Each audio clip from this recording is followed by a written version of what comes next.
It's Walk 97.5 with Christina Kay. I can't believe these words are coming out of my mouth. Jesse McCartney is on the line. Hi, Jesse. Hey, Christina, how are you? I'm amazing now. Aw. You are my favorite. I can't even believe that I'm talking to you right now. Like that I'm at work Oh, and great. talking to you. I'm like shaking. Oh, that's awesome. No, you are You're awesome. are you're in Huntington, yes? Yeah, so we actually have a studio at the Paramount. I know you've been there before because I've seen you there before, but we actually have a radio station at the Paramount. Oh, great. Our main studios are in Farmingdale, but we have the studios at the Paramount when we have shows like tomorrow night, you performing there, where the studio's right on the street. It's a really cool vibe. The windows you could see in from the street. We've got old guitars and microphones in there. Oh, that sounds like fun. Yeah. I'll definitely stop by if we have a sec. Yeah. That would be amazing. I want to congratulate you on 20 years of my all-time favorite song, Beautiful Soul. I cannot believe it's been 20 years. I know. It's kind of crazy to think about. You know, I look at old photos of me from that time, and it's like, yeah, I definitely have changed in 20 years. But then I look at, like, you know, I'm on stage, and, you know, I'll be performing the song, and, like, my knees are sore. And I'm like, yeah, it's been 20 years. It's for sure been 20 years. But it's pretty wild, and the fans have just been showing up in record numbers, sing along and celebrate the song. So it's really cool. I feel like we need the song now more than ever, because I remember when the song came out, I was 15 in high school, very tough time where all these girls are trying to be, outdo each other. And I feel now with social media, because that was not a thing back then, like we need a song that's talking about how you are on the inside, not just the outside. Well, it definitely is a song that I think stands the test of time in terms of its message, right? Yeah. I think the message is pretty clear, and that doesn't, that's not just exclusive to one generation. I think everybody needs to hear that, and yeah, I mean, I think that's what part of it, it's part of the reason it's lasted so long is that it's just a very positive song and positive message. Also, the beginning few notes of that song, you hear it and it's just, ooh, nostalgia. It's that good feeling. Yeah. Is that what most fans come up to you to talk about, or is there a particular acting project that you did, or maybe another song that they talk to you most about? It depends. There's fans that show up to my concerts who are not even music fans. They're, are big. I do a lot of like Kingdom Hearts and DC comic book. I play Robin in the Young Justice League. So I have a lot of like comic book fans that come to my show and want stuffed autograph from, their favorite video game or Alvin and the Chipmunks or some of my voiceover work. But in terms of music, I think Beautiful Soul is probably what people remember me most by because it was the debut single. But, there's a lot of people that love Body Language and stuff that I did with Ludacris and some of the other songs that came later on. But I think Beautiful Soul is probably the most classic of my catalog for sure. So how do you put together a set list for a show like tomorrow night at the Paramount? Because you've got quite the catalog, a lot of bops, a lot of nostalgia. How do you fit that all in with the newer stuff? Yeah, I mean, it's a balancing act. You want to bring the audience up and then bring them down. It's sort of like a roller coaster ride, and it's a lot of trial and error. But I try to balance, a good portion of my set to be throwbacks and songs that do trigger the nostalgia for people and bring back fond memories of growing up and listening to these songs. And then I also sprinkle in a lot of new stuff that I've been working on with various songwriters and producers of today. So that, it's just sort of a little bit for them, a little bit for me, and then hopefully they leave the show loving all the old stuff again, but also maybe, being interested in some of the new stuff as well. So, it's one of those things, you do it long enough, you kind of figure it out, and you kind of figure, you can see where people are really having a great time and then where they're checking out and going to use the bathroom. So you usually cut those songs and, the idea is to try and keep them engaged for as long as possible. Yeah, I don't think you have any bathroom songs, though. I mean, I've been to quite a few of your shows, and I don't want to leave for any of them. I mean, you got it. It's because I cut them. I cut them all. So it's a pretty tight set list. It's a pretty tight set. It's very high energy. And if people haven't been to the show, I do recommend coming. If I do say so myself, it's a really fun, really positive, fun show. So, and I've got a great band behind me. And what a great stage to perform on, too, the Paramount. I know you've been there a couple times. Like, it's such a great venue and the vibe there, and then throwing your music on top of it. It's going to be a good night, Jesse. Yeah, and it's nice coming home to being back in New York where I grew up and, seeing a lot of the hometown fans that that were there from the beginning, all the OGs that grew up listening to my stuff. It started right there in the tri-state area, so it'll be nice to see my East Coast peeps. Yes, and we can't wait to see you. What is your favorite song to perform live on stage? I really love Body Language.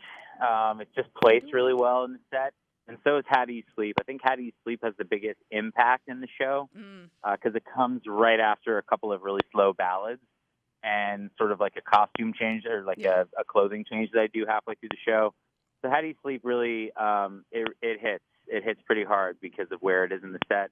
But yeah, I mean, it changes every night. Sometimes I'm like, wow, tonight Leave-In went really well with this audience, and it definitely was the best song of the night. And then other nights, it's something else. But the one song that always hits is Beautiful Soul, without question. Yes, that is always such a great moment. You are a fantastic performer, but I feel like a lot of people don't realize what a great songwriter you are. You've written so many songs for other artists, too. Do you have a favorite lyric that you've ever written? I think some of my best lyrics were probably Bleeding Love that I wrote for Leona Lewis back in the mid-2000s. That was probably some of my strongest writing. And, I think a song that a lot of people don't know that I wrote and are pretty surprised to find out that I did. And so I think that's some of my best lyrical writing. And it's odd because it was one of the fastest songs I wrote, really, despite it being so heavy and emotional. And some other songs that are a little goofier, like Body Language, took weeks, if not a month, to write. And then you have this like big dramatic, pop diva ballad that took, just a few hours. But I think that's one of my favorites. Some of those goofier fun songs are harder because there's an art to making them look carefree and just fun. Yeah, I mean, pop, there's a lot of, it takes a lot of effort to, string together different concepts and ideas, even when it is goofy, It's like sometimes writing a children's book, a nursery rhyme book. It seems like it would be super easy, but there's a lot. There's a lot that goes into it. I think Body Language is definitely one of those. I do love that one live. I love so many of your songs. Is there any chance, though, that we might see you perform Bleeding Love live on this tour? Yes.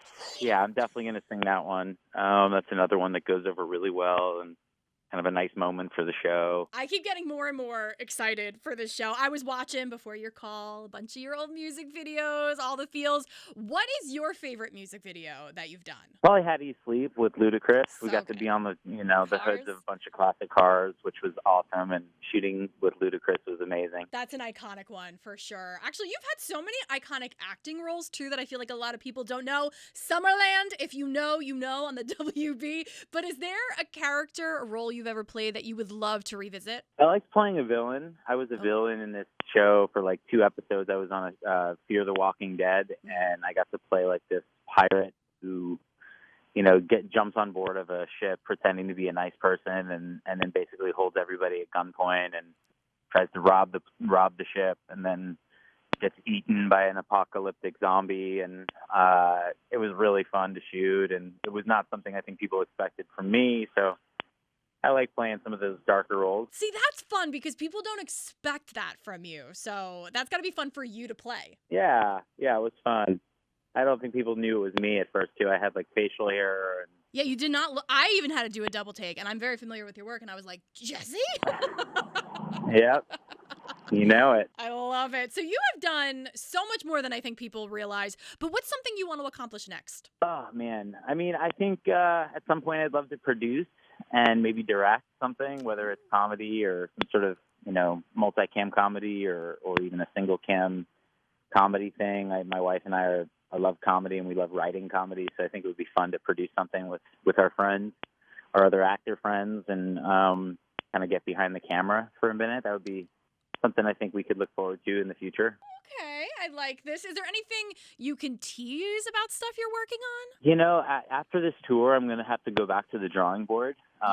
It's not like me to not have a couple things like at least in the pipeline, but I think because of this tour, I wasn't able to get back and create more because we did a spring tour and then we went kind of right into this fall tour because the spring leg went so well. We just decided to double down. But I think once I'm done with this, I'm either going to get back in the studio or talk to my team and figure out what's next. But I'm not done. I'm Yeah. still chugging along. I got to figure out what it is I want to do next, but it'll be back to the drawing board probably in January. New year, new move, Jesse. That's it. You got it. And New York, we are so happy to have you back home. What's a go-to spot when you're back home that you have to go visit? Oh man, I love going to the Bowery in New York. I love walking through Central Park. And I usually like to just drive up to the country. My father is retired and moved up to Connecticut, so I usually take a drive through the country, especially this time of year where everything's changing and it's so beautiful outside. So, yeah. Well, this was the perfect time of year to have you back home. We are so excited to see you tomorrow night at the Paramount. This was such a joy to get to talk to you. I mean, I've been a fan since Dream Street. I love it. Well, I look Summerland. forward to seeing you tomorrow. Yeah, I will be there singing along, living my best life, and I would love to have you visit us at the studio beforehand. Sounds good, Christina. All right. Well, thank you so much. Thank you so much for the music, the fun, everything over the years. We will see you tomorrow night at the Paramount, and there's still some tickets available. Don't miss out, ParamountNY.com.